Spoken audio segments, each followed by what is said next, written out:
Bayan, pinagpapaliwanag na ng Commission on Elections si Senator Rodante Marcoleta kung bakit hindi tugma ang isinumiti niyang Statement of Contribution and Expenditure sa kanyang SALN.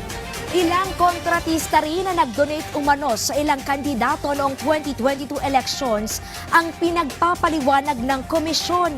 Yan ang ulat ni Bien Manalo. Maghahaina ng show cause order ang Commission on Elections o COMELEC laban kay Senador Rodante Marcoleta. Ito'y dahil sa hindi pagkakatugma umano ng kanyang Statement of Assets, Liabilities and Net Worth o SALN at Statement of Contribution and Expenditures o SOSE sa nagdaang 2025 midterm elections. Sa ulat ng COMELEC, lumalabas na nasa 112 million pesos ang nagastos ng senador sa kampanya. Mas mataas ito sa halos 52 million pesos na idineklara niya sa kanyang SALN. Ano ba ang paliwanag? Ano ang nakitang kadahilanan? At titingnan natin, babalansihin natin yung mga maipresentang ebidensya as against sa hawak namin dokumento, katulad din ng mga iba kung talagang dapat ba kami mag-file ng kaso o iset aside na lang sapagkat wala naman palang panggagaling ng kaso yung alingas-ngas na ito. Paliwanag naman ni Marcoleta sa isang panayam, hiniling aniya ng ilang nag-donate sa kanyang kampanya na itago ang kanilang pagkakakilanlan kaya hindi na niya isinama ang mga ito sa kanyang SOSE. Pero sabi naman ng poll body, dapat malinaw na nakatala sa SOSE ang lahat ng pinagmulan ng kontribusyon sa pangangampanya ng mga kandidato.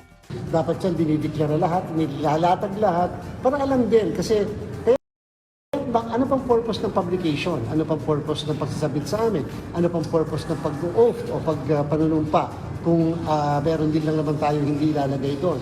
So gusto namin makita at para lang din maging basihan namin sa mga susunod na undertaking ng pagsasabit ng SOSE kung ano pa yung dapat na i-adjust ng Commission on Elections. Maaring maharap sa election offense, perjury at falsification of public documents sakaling mapatunayang may paglabag nga ang senadora. Samantala, nakatakda namang maglabas ng resolusyon ang komisyon sa mga susunod na linggo sa issue ng pagtanggap umano ng donasyon ni Senador Chis Escudero mula kay Lawrence Lubiano, ang may-ari ng Center Waste Construction na isa sa mga dawit sa maanumalyang flood control projects. Ito kasi ay case of first impression.